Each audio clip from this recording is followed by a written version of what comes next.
And then, of course, you have the Israelis, Israel. People don't really appreciate how divided Israel is. This is about 2020 when you have like 1 million people in Tel Aviv calling for the resignation, the impeachment, the jailing of Prime Minister Netanyahu. Because Netanyahu, like most Israeli politicians, is very corrupt, okay? And to avoid going to jail, Netanyahu proposed changing the judiciary, changing the law. And so there's these massive protests against Netanyahu. And at this point, in Israel, it seemed as though Netanyahu was going to fall from power and go to jail for the rest of his life. But then, of course, October 7th happened, okay? October 7th happened, and then Israel is now in permanent war that gives him emergency powers, okay? To give you a sense of how divided Israel is, let's look at the Knesset, which is their parliament. Guys, this is a lot of political parties. As you can see, none of them are dominant, okay? The biggest, Likud, which is Netanyahu party, it has about 30 members. But it cannot rule by itself,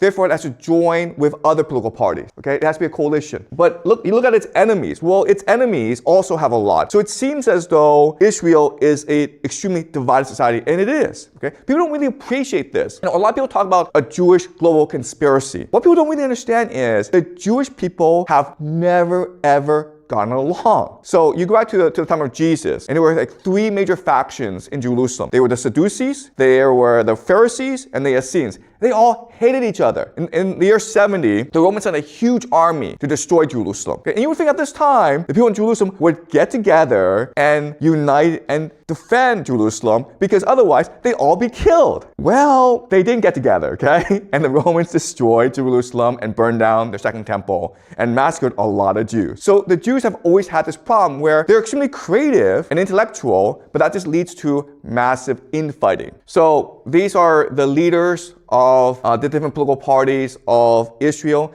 And again, I hate to say this, but like they really hate each other. It's not, like a show. They generally hate each other. And that's why Israel has been politically so dysfunctional these past few decades. Okay? All right. So now I want to discuss where the major conflict in Israel is. Okay, so I would say there's like the 2 major conflicts is represented by Tel Aviv and Jerusalem. These are 2 cities in Israel, and they are the 2 major cities of Israel, and they represent 2 different centers of gravity, 2 different visions for Israel.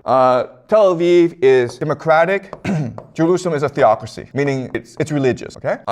Tel Aviv is open, meaning it actually has a lot of homosexuals, right? And you can imagine people in Jerusalem aren't happy about this, so they're very conservative. Okay, cosmopolitan tradition. All right, so these are 2 vastly different visions for Israel, where Tel Aviv is this open, democratic, modern, progressive city. Lots of homosexuals, lots of open ideas, very secular, very outward looking, very Western. Jerusalem is the complete opposite, okay? Very religious, very conservative. And they hate each other. And the fact that Tel Aviv is getting destroyed right now in this war, people in Jerusalem are actually okay with this, okay? They're not like, oh my God, they're killing Israel. No. Tel Aviv is the great Satan. Let's just destroy it so that we can build theocracy. Okay, all right. So let's look closely at where they disagree, okay? So Israel is the kingdom of David.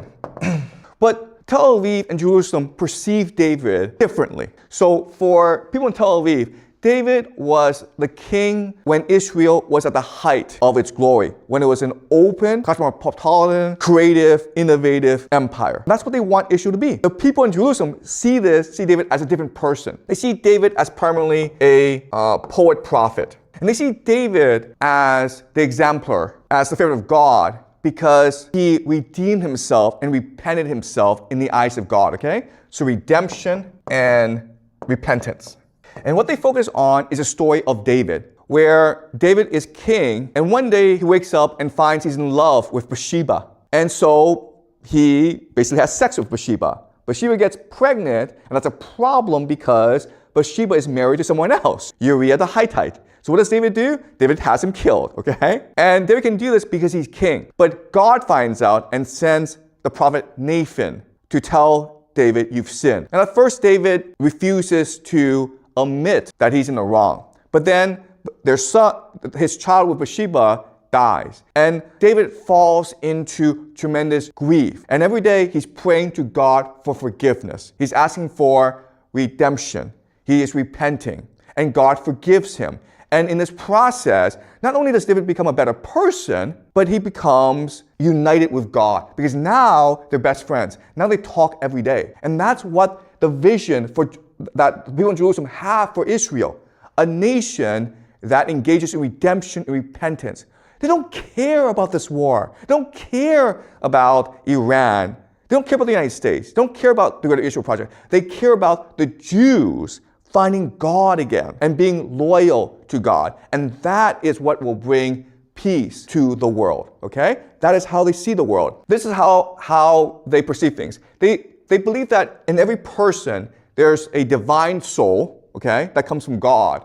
But it is trapped in the animal soul. So Tel Aviv is the animal soul, and this is the divine soul. So what the animal soul is, you seek material comfort. You want to have sex. You want to get drunk. You want to party. You want to drive a Ferrari, okay? This is all animal. But inside of you is the divine soul that only seeks to be with God. And so we are constantly in a struggle between the animal soul and the divine soul. And so from their perspective, Tel Aviv represents the animal soul of Israel. Jerusalem represents the divine soul of Israel. So it's okay if the Iranians destroy Tel Aviv. Good. Also, they recognize that war is good because if people really want to find God again, they need to suffer. They need to lose everything before they recognize the glory of God, okay? So think of the book of Job. When Job is a character in the Bible who's very wealthy. And so God decides, you know what, maybe he's only faithful to me because he's very wealthy. So Job loses everything, and this heightens his faith in God. So that's the vision that these crazy religious zealots have in Jerusalem, which is like, let's destroy Israel so that we can rediscover our love for God, okay? The destruction of Israel will lead to the redemption and repentance of the Israeli people, and therefore peace in this world. The Messiah will finally come. That's why the rabbi was constantly talking about on Thursday the Messiah will come because he feels it's so close. There's so much destruction. There's so much war. So the Messiah must come because now the Jews recognize that only God can save them. Therefore, when you will it, when you pray for the Messiah, when you really want in your heart, that's when the Messiah will come. Okay? But you need to create the conditions when people really want the Messiah. So that's a civil conflict going on in Israel. And again, these people in Jerusalem, these fanatics, they don't really care if the world is destroyed because this world is fake anyway. Who cares? What matters is the divine soul. Okay? You have a question, Vincent? Like you said that Messiah is coming today, which is Thursday, and like... No, I didn't say that. I didn't say that. The rabbi said that. Oh, the rabbi said that like the Messiah is coming today, but like, will the coming of Messiah really affect China and those countries, or is all their personal beliefs? Okay, listen. I know this is hard for you guys to understand, but China doesn't matter, okay? Only Israel matters. The United States, China, Russia, does not matter.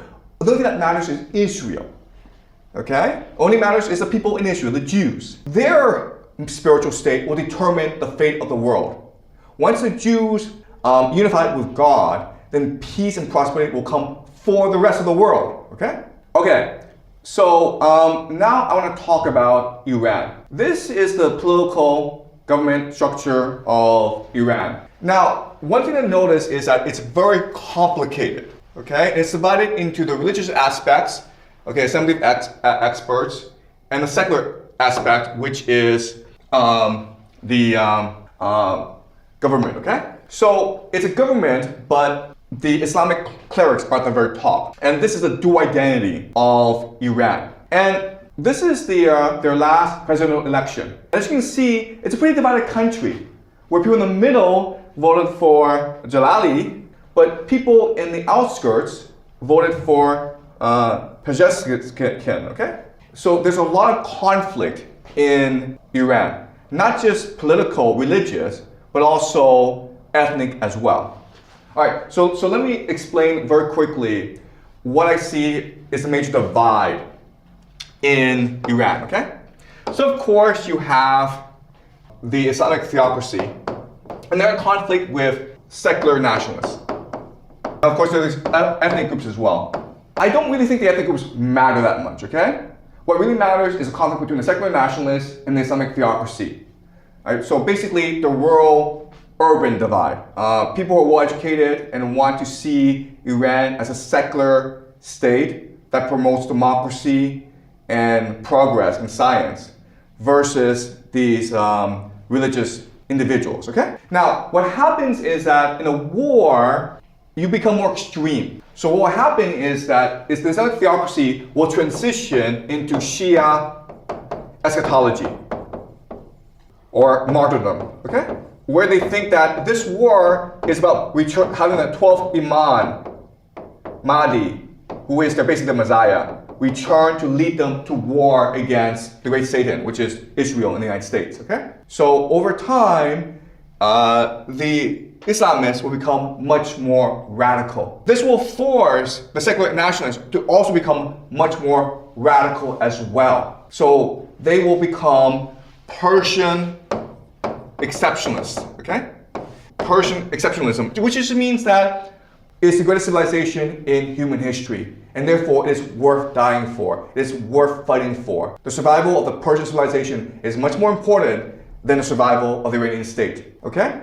So the great question for the Iranians is, are they able to reconcile the differences between these two strands of the culture?